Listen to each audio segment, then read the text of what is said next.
Hi, Heather. Welcome to the Grow and Connect podcast. Hey, it's nice to be here. Happy to be here today. Great. Well, today's conversation is going to revolve around AI. And I know you have a very interesting story that's very pertinent to the emergence of AI and how everyone fears that it's going to take their jobs. So, can you tell us a little bit about that? I did, and I think this is a bad news, good news story, I guess. Actually, I was one of the first casualties of the AI revolution, right? So I had niche content site business and a content writing business, and I made my full-time income from that. And when AI got good enough to write like a human, I actually lost 70% of my income in about 6 months, even having multiple streams of income because it hit all of them, because it was all around writing. So it hit all of them at the same time. So Google, with all the influx of AI content, decided that they were going to derank all sites like mine, which gave like specific information about dog breeds and stuff like that, and uprank Reddit and Quora, basically. So all like that dropped my income there by like 90% in one day for that particular line of revenue. And then one by one, my content writing jobs, because also wrote content for sites like this, all disappeared. So it was super fun. I had to reinvent myself really, really fast. It was an extremely scary time, but I did, and I made that work. So no, I don't want to freak everybody out though. AI is a very useful tool, and if you leverage it and use it, it can be very, very helpful, but you can't ignore it. It's not possible at this point. Okay, so that's the bad news. So, what's the good news? What are you doing now? So now I am helping local businesses, specifically with their Google business profiles, to rank higher and to become more trustworthy with their Google business profiles. And the reason I'm doing that is because the AI has kind of influenced this part of the market too, where not only is AI um, AI answers in particular on Google are making traditional SEO and traditional website ranking, just like it did for my niche sites, but it's also doing it more now, even for local businesses, being pushed down and down and down. So on the front page of Google, you'll often see things like Angie's List, and but it's like at the bottom of the page even now. And the Google business profile listings are here, and then some ads are here, and the AI is above that. So you really need to, if you want to get any kind of organic search now for your local business, you need to be in the Google business profile listings and understand how that works. And that also feeds the current AI. So that's what I'm doing now. And so, because I think it's really, really important that local businesses understand the impact that this new technology is going to have on their business and understand how to leverage it to get business and how to leverage it to do more of what they like in their business. Okay.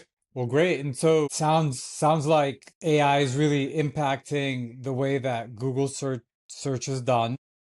Mhm. And you really have to be mindful of not only Google search, but now a lot of people use AI to do their search. So, Right. whereas before I would use Google for everything, Mhm. now I would say I use it a quarter to a third of the time to do my searches, and then the other two-thirds or three-quarters of the time I go to the different AI tools. So Right. is there a way that local businesses can influence these AI tools and be seen through? For local businesses particularly, so it's not the same as for nationwide businesses, which is not something I specialize in, but for local businesses in particular, so like your restaurants, your plumbers, your laundromats, like that kind of, electricians, like people that you hire locally or you go to locally to do a service or to shop, your local boutiques, that kind of thing. Those businesses really need to pay attention to how they're working with their websites, how they're working with their Google business profile, and also their presence on social media. What's YouTube Shorts are actually particularly becoming quite important, particularly feeding Gemini, which is Google's AI search engine. So one of the things that we're seeing in general is that when people inquire onto an AI platform, the AI will recommend maybe a list of 3 businesses and not a list of 10 like Google used to. And so if you're not in that list of 3, you're kind of invisible. So you really need to set up your entire business strategy around getting recommended in these engines. It's becoming more and more important all the time. Like the shift is happening and it's accelerating pretty quickly at this point. Okay, and is this where AEO and GEO come in? Can you tell Yes. us, what those acronyms are and why they're important for small business? So they're not exactly the same, but people use them a lot interchangeably to basically mean AI search, right? So that's when, like, for instance, I'll tell you a story. My daughter actually was in a rush on her way to work very legitimately and didn't see the signs for the work zone and got pulled over in a work zone, right? Which in Pennsylvania is like this, it's bad. Nobody was in danger, but it's still bad. So I went on to AI and I was like, traffic lawyer, near me. And it listed out like 3 traffic lawyers, right? 1, 2, 3, and like what they'd said about each one. And like it was pulling information from like their reviews on Google and like it was pulling information from their website. And that's really what's happening right now. And that is AEO and GEO. Like I said, it's kind of technical terms. I don't think we need to get into like the differences, but most people use that to talk about AI search, right? At this point. So that's like ChatGPT, Claude, Gemini, Perplexity, when you type a question into them to find a business to do business with.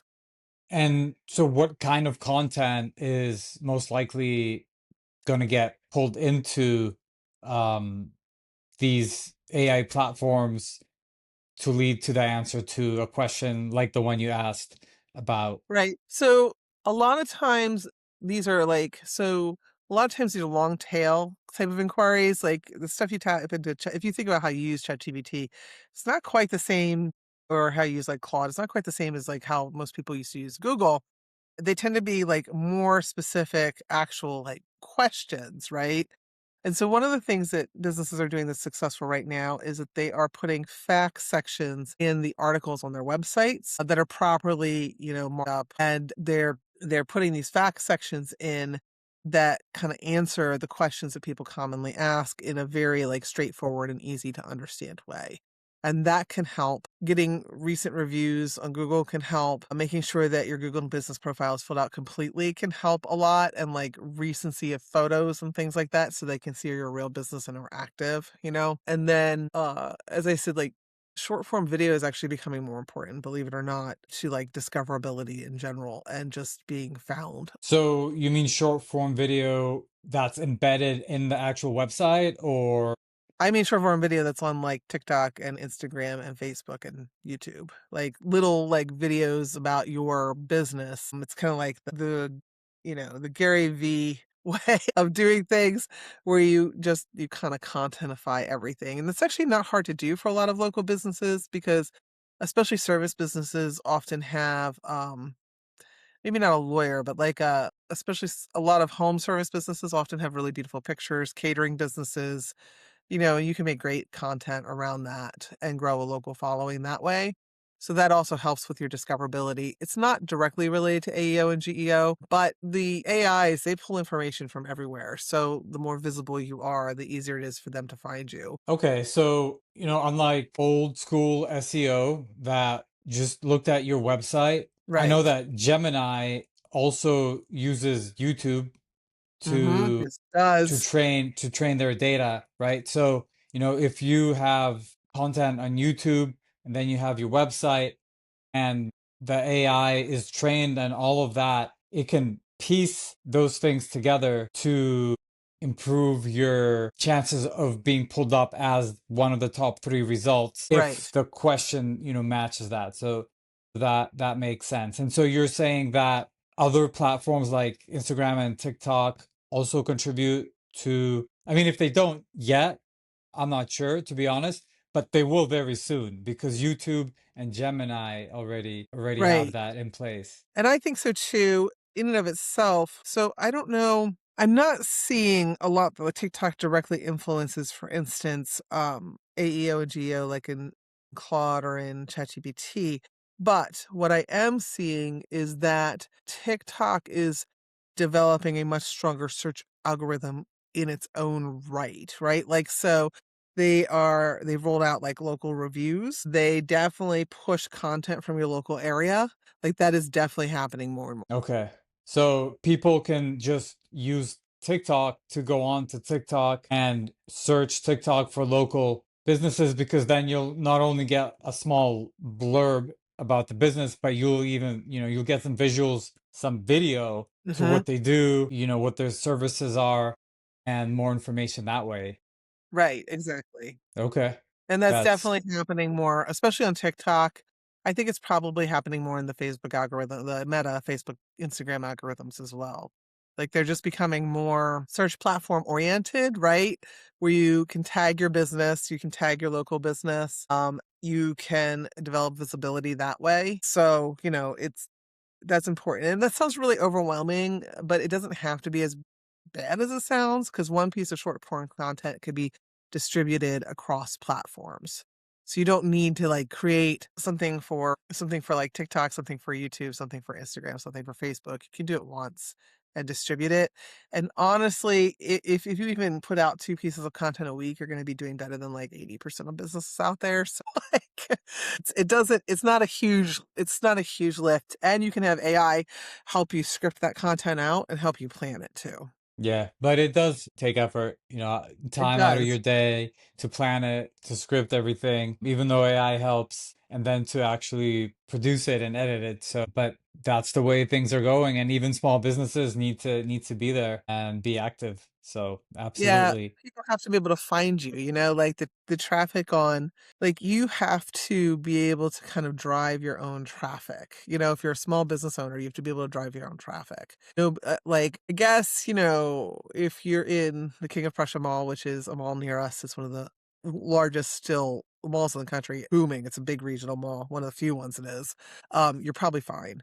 But if you're on Main Street in a little town like the town I live in, then you need to drive your own traffic. Okay, understood. That makes sense. So last time we spoke, you also mentioned that one of your new endeavors, so to speak, is to create content, AI content for small businesses, explaining, teaching, exposing them how on the newest tools that are coming out and different ways to leverage these tools to Yes. increase productivity, whether that's in operations, marketing, or anything else. So, on that note, like, why do you think, or do you think that local businesses and local business owners, do you think some of them are a little bit behind on this AI revolution? I think that yes, but it's not because they don't care. I think it's because it's moving really fast, right?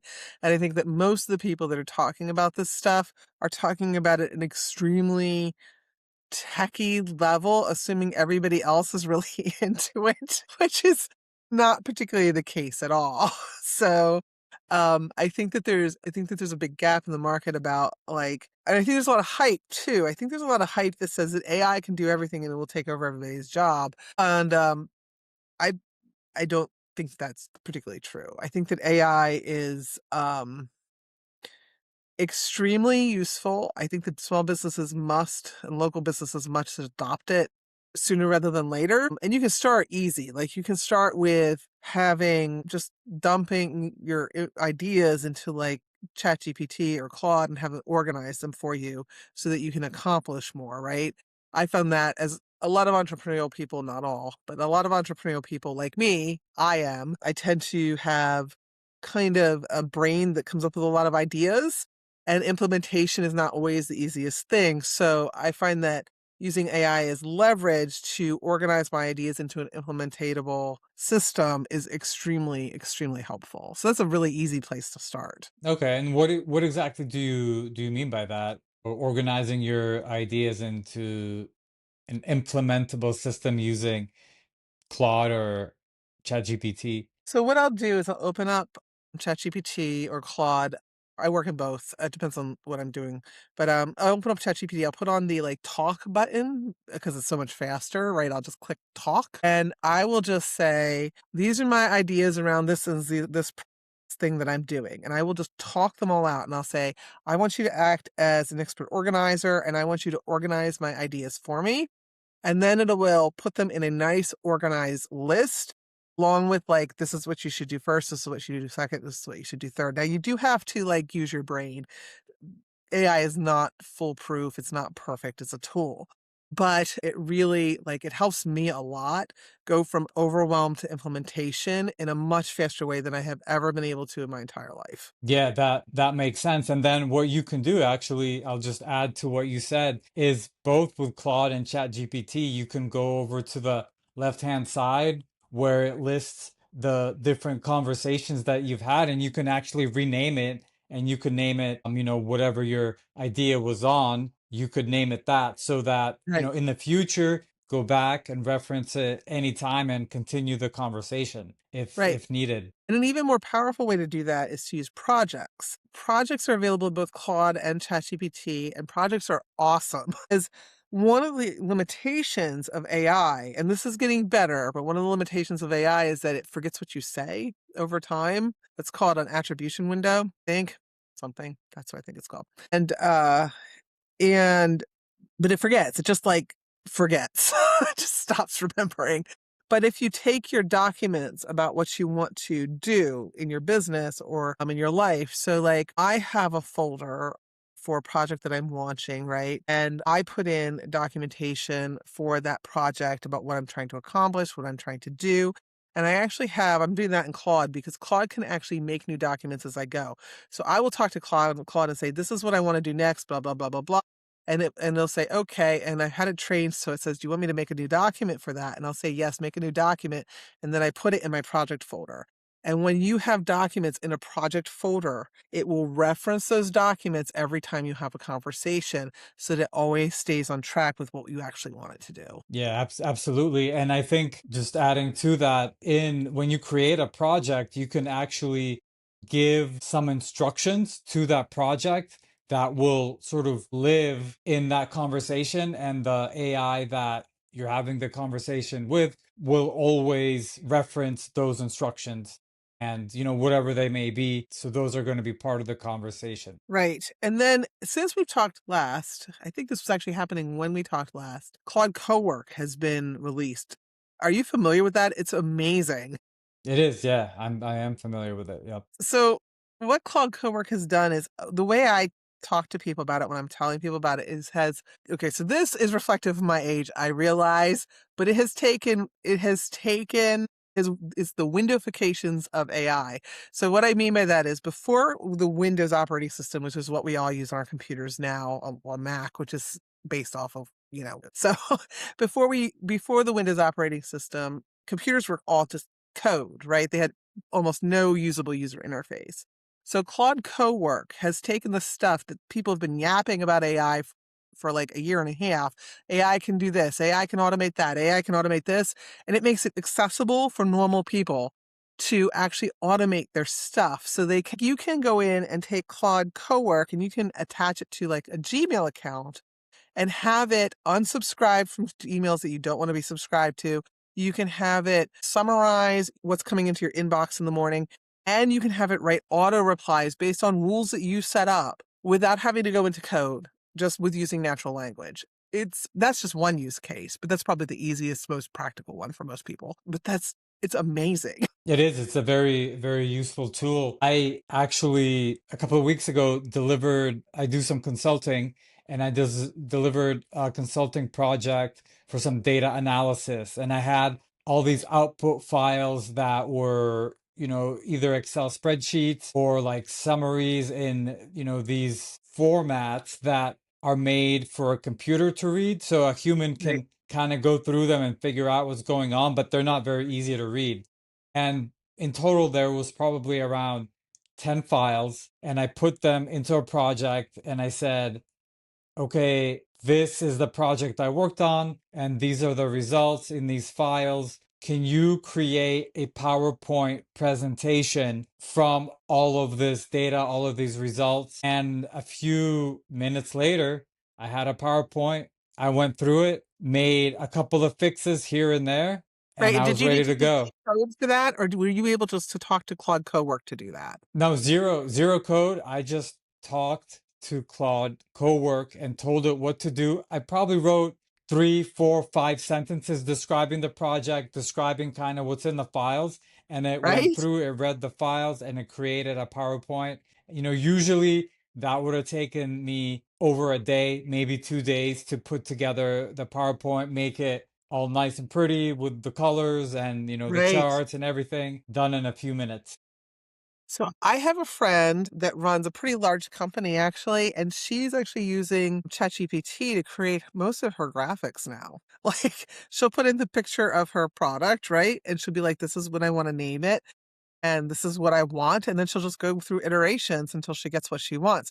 So like ChatGPT, you can actually you can probably do this in Claude too, but I've not done it in Claude. So, with ChatGPT, you can actually take a graphic that it's created. You can download it. You can take a program. So I use Snagit, but you can take any program that you can mark on a graphic with, whatever you use. And I will mark on the graphic, cross this out, add this, and put it back into ChatGPT, and it'll fix it. Yeah, It's ChatGPT is a lot better with images than Claude yeah, is, but yeah, I do the same thing. I went on a trip recently and I went to Arizona to Sedona and I took some photos of my friend, and then behind my friend there was some guy photobombed it.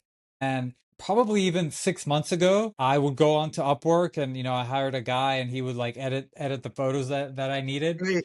Yeah, it was pretty cheap, like a couple of dollars a photo, so I have a couple of photos from a trip or something. Now I just put it into ChatGPT and I said, remove this guy in the background. Boom, done. And it looks Yeah, perfect. So things are really progressing.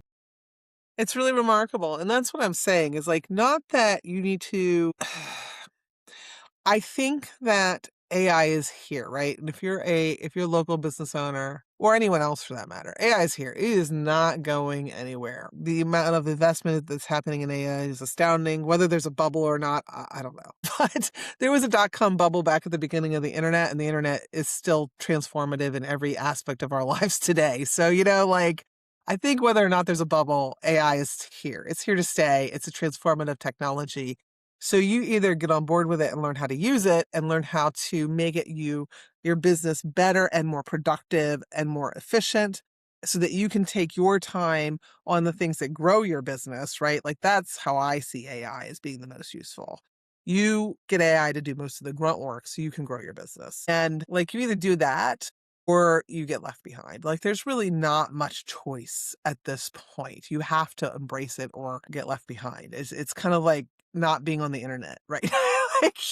You just have to do it. Yeah, absolutely. And so do you think there is a type of business that, as far as local businesses go, that would be impacted first, or, the type of a certain type of business that needs to start paying attention sooner than later? Well, I think if you rely at all on organic anything to get your traffic to your business, like if you've relied on organic SEO or organic discoverability, right, to get traffic to your business, I think you have to pay attention right now because the landscape is shifting really, really quickly. I think if you have business processes that are super automatable, whether that be dealing with your inbox every morning, right, and having AI draft responses for you, which is a pretty simple thing, or just or all the way up to more complex businesses, that have functions. I know of agencies right now that are streamlining their entire functions with AI, right? Everything they do. And they're changing their entire offering. Not what they actually do for their customers, but how they present it, how they offer it, and what they're doing. And you really just have to I think the key is not to be scared of it, but to start using it and figure out what it can do. And you also have to understand that if you're going to start using it for more complex tasks, that's not instant. You have to learn it, set it up, and figure out what the best use case scenarios are for you. There's lots of free resources, and there's lots of people who consult on it. But you have to start using it. So even if you're just using the free version, I have a friend down the street whose company has been around for 100 years, and they told her recently that she should use AI to start drafting her emails. And I'm like, yeah, you need to use AI to start drafting your emails, because it just speeds up the process so much. Right. And so you noticed, you mentioned that there's a lot of content and tutorials out there to help people, but you also mentioned that a lot of it is, created by people 25 to 30 years old, younger people, Yes. whereas, individuals that are business owners tend to be older, maybe 45 to 55. Why Yeah. do you think that matters? I think it matters because I think there is definitely an age gap for people who are native tech people versus people who are not. So that split happens at about right now, 2026. That split happens at about age 5 or so. So if you are under the age of 45, you likely at least grew up with the internet. Right? If you're over the age of 45, you probably spend a lot of your teenage years without the internet. So, like, I'm 52, the internet came out when I was 20, AOL.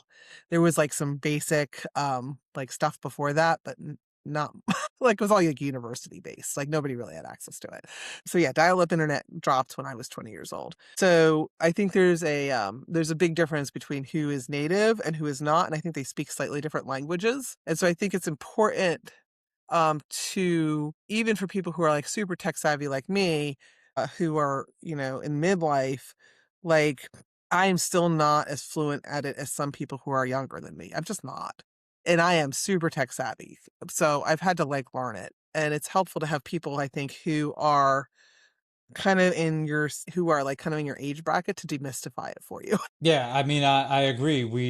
One of, one of the principles of marketing is people relate to people that are like them. So, I think a lot of older business owners or just business owners, because most of them are older, I think maybe putting it off and saying, okay, well, we'll see what happens. Is this going to be around? Like, how hard is it to implement, all these like kids, it's so easy for them to learn new things. So it's not so easy for me. But if they see someone that is their peer telling, becoming an expert and teaching it, I think they're much more likely to listen and get involved, right?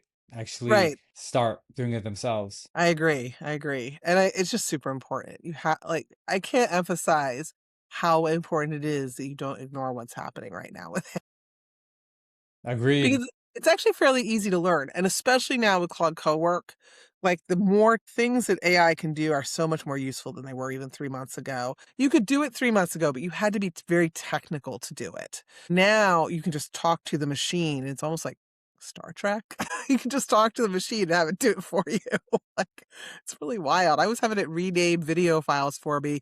It was going in and looking at each video and deciding what the video was about and renaming it, and it was like 98% accurate. Yeah, I agreed. So Bonkers.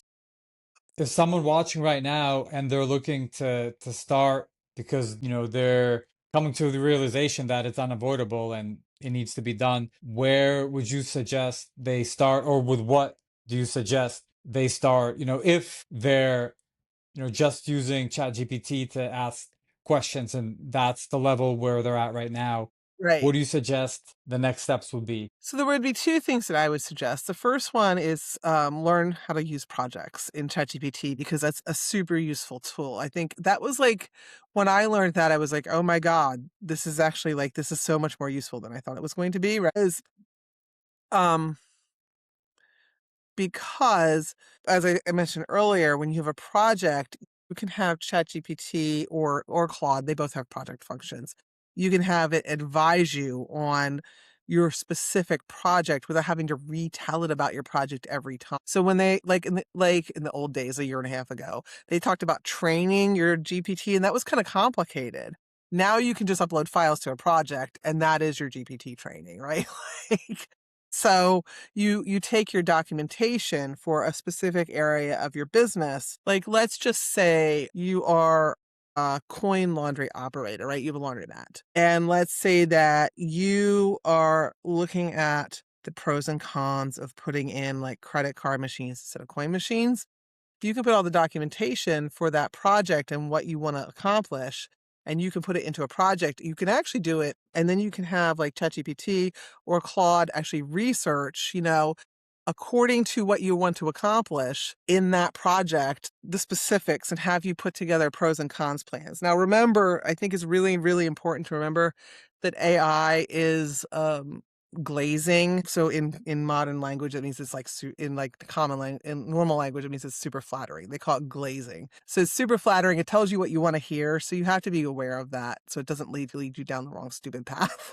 But as long as you know that, you can have it go out and pull documentation for you and research based on whatever it is you want to accomplish, and it will just go do it for you. It's remarkable. There is a way in the settings in ChatGPT and Claude as well to enter a prompt in the background so that it doesn't glaze you as much. You could put in a prompt something like be critical of the answers, question my reasoning, and question everything that I tell you to do, and it'll be a little bit more critical of the answers that it provides, and a lot of the times it will even provide counterpoints as well. Yeah, I think that Claude actually is a little bit naturally better than that at ChatGPT.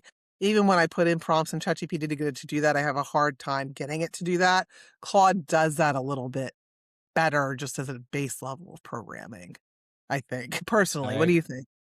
I agree. I agree. Yeah, Claude's a little bit more critical. So, all right. Well, thank you, Heather, for coming on the program. It's been great talking to you and learning about, your story and what you're doing now. And thank you for sharing your wisdom and insights. Absolutely. I'm excited. I'm really excited about where this is taking us. I think especially for people who are very entrepreneurial, this is a big force multiplier and can really take people a long way. Heather, thank you for coming on the show. Absolutely. Very happy to be here. Thank you so much for having me.